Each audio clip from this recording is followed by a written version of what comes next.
Well, right now, actually, the ANC in the Northwest is reconvening its 9th elective conference, this after several challenges, including litigation. A group of disgruntled ANC members have now approached the Constitutional Court to have newly elected provincial top 5 disbanded. eNCA's Moloko Moloto is covering the story for us, and he joins us live from there now. Moloko, it's been a long day, as these things normally are, but delegates have finally nominated people they want elected as additional members. That is very correct, Marcel. It's been a very long one for these delegates, but their day really started very late. It was meant to start at 1 o'clock. That is the formal proceedings of this conference.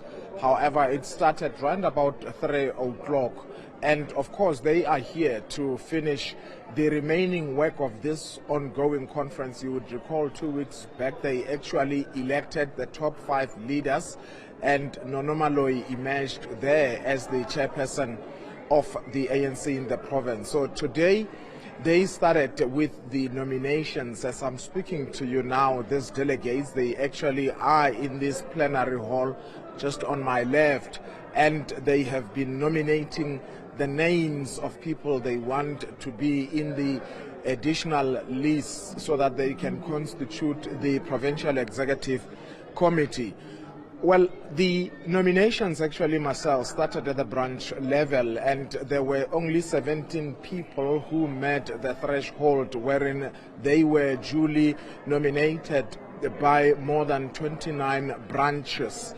Now, the province has given, or the conference has given, the delegates an opportunity to proceed with the nominations from the floor, and you will need at least 2/3 of the delegates who are currently here who would be showing their support through the raising of hands. But I must tell you that it doesn't look good for the Premier, Bushimape, who, by the way, has lost the contest for the chairperson position to Nonomaloi. The reason why I'm saying this is because these people are voting on slates, Marcel. For instance, when they call out your name, you would know already whether you stand a chance or not. Those who are standing a chance, you will hear cheers, you will hear celebrations, but when it comes to those they seemingly don't want, they actually boo when their names are called out. The name of Bushimape, the Premier, was called, and the people here, the delegates, overwhelmingly booed. But the others who it doesn't seem will really make a cut includes the Deputy Minister of Communications, Mr. Philly, I just forget his name, Mapulane, I beg your pardon. It doesn't look like he will really make it, but also China Dodovu, who is the chairperson of Parliament's Select Committee on Cooperative Governance and Traditional Affairs. It doesn't look like he is favored here. However, some of the people who contested, for instance, Kenetso Mosenore, who is an MEC in the Executive Council of Bushimape, they seem to like her a lot. She contested and lost the position of the provincial secretary. All in all, they seem to be nominating generally according to slates, and up to so far they have been nominated for more than an hour, Marcel.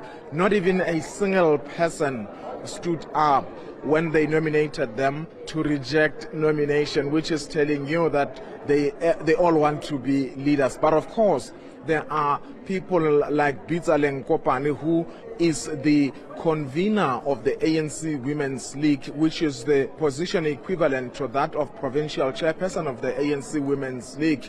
She lost the contest when she was contesting for the deputy chairperson position of the ANC, and she has since lodged a dispute lamenting the alleged irregularities in this conference. She wants Lutuli House to basically disband that top 5 leadership. So her name, when it was called, for obvious reasons, they booed her, and we understand that she actually wrote a message to some of the NEC leaders here. This is according to Obed Bapela, of course, who is the convener of NEC deployees to this province. According to him, Ms. Lenkopane, is not here today because she fears for her life. We reached out to her to say, is it true that your life is being threatened? She says, yes, there are people who are threatening me, but she's saying she hasn't really spoken to Obed Bapela. So it seems as if she was surprised why Bapela even had to make such information public. Now, these all seem like quite serious cause for concern. Was any of those kinds of issues contained in the organizational report, which I believe you've seen, and the chairperson's report, which was already presented but in a closed session? Was any of those kinds of issues that you've just raised mentioned in that? Because you have gone through some of its contents. Well, Marcel, the organizational report, the finance report, as well as the chairperson's reports were presented behind closed doors, meaning as media practitioners, we were kicked out with our cameras. We won't even be allowed to get hold of them, but we always get them, and I only managed to get hold of the organizational report and the chairperson's report, still hoping to lay my hand on the financial report. But those two reports really are painting a very bleak picture of the state of the ANC in this province. Let me give you an example, Marcel. They are saying that they are aware that the party is being infiltrated by thugs. Actually, they say that even in some branches, you have chairpersons and secretary positions that are being held by ex-convicts, people who were previously convicted for cash in transit heists. Some were convicted for armed robbery, and they are lamenting the fact that in some municipalities there are procurement mafias, people who are threatening municipal officials and even politicians so that they can be awarded with tenders. And they say in some instances you have some of the ANC leaders at the forefront. They also lament the fact that even in meetings of the ANC where there would be different who are holding different views politically, there are gangsters who would go to the houses of such people to beat them up, and in some instances they even torch their houses. So that already tells you that the state of intolerance, the level of intolerance within the party has really reached a high level. And you would know that actually this province hasn't had a provincial executive committee since 2028, when Subra Mahuma Pelo's PEC was disbanded. Of course, we know in 2019 that there are some members who went to court to challenge that decision of the ANC and NEC to disband that PEC, and they won. But of course the ANC continued to appoint a provincial task team, which was also challenged, and we continue to see there was an interim structure which was also challenged successfully in court. So the membership in this area is also highly litigious, and it's not a surprise that there's a continuation of divisions and factions. Marcel? So where do we stand now? You did speak, you've touched on the litigation there. Remind us then if there's anything else we need to be aware of in terms of court processes, especially with the focus on the dissolving of the leadership that's been elected by this ongoing conference. Where do we stand right now as we head further into this? So just to remind our viewers, Marcel, on Thursday, the High Court in Mahikeng, the provincial capital, actually dismissed an urgent application by disgruntled ANC members who were calling for the dissolution of this ongoing conference. Our viewers would recall that it actually started on that weekend of the 12th and the 13th. It also went on to Monday, if memory serves me well, on the 14th, whereby the top 5 leaders were actually elected. Now, because of the allegations of irregularities, for instance, those who went to court are saying that the ANC the National Executive Committee members should not have been the ones presiding over that particular conference. They should have actually, after the court had said that the mandate of the interim structure had actually lapsed a long time ago and had to be dissolved, they should have appointed a new interim structure to be the one that would be overseeing this ongoing conference. The other thing is that they complain about allegations that texts were duplicated, meaning that they suspect that people who were not allowed to vote were made to vote. But they also say that some of the delegates who had been accredited and nominated to come and participate here were barred, and they believe that those delegates were going to vote for them.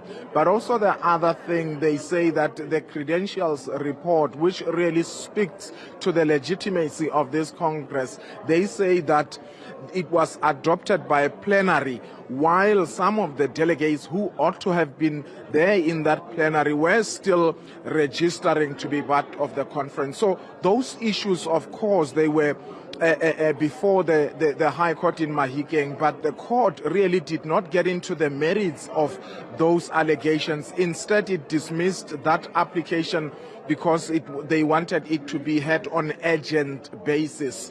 So it was only on urgency that it was dismissed with cause. So the disgruntled party members then elevated this litigation to the Constitutional Court, and the ANC today confirming that they have received the Constitutional Court papers, but we still don't know whether the Constitutional Court has agreed to grant the aggrieved members direct access. We also don't know when this matter will be heard, because they also want it heard on urgent basis. But the ANC has been saying that, look, whatever the issues are, this conference will continue, and until perhaps they get a court order, they are not going to stop. Of course, some of those people who are challenging both through the courts, but also the likes of Bitso Lenkopane, as well as the convener of the ANC at NCA Modiri Molema, which includes Mahikeng,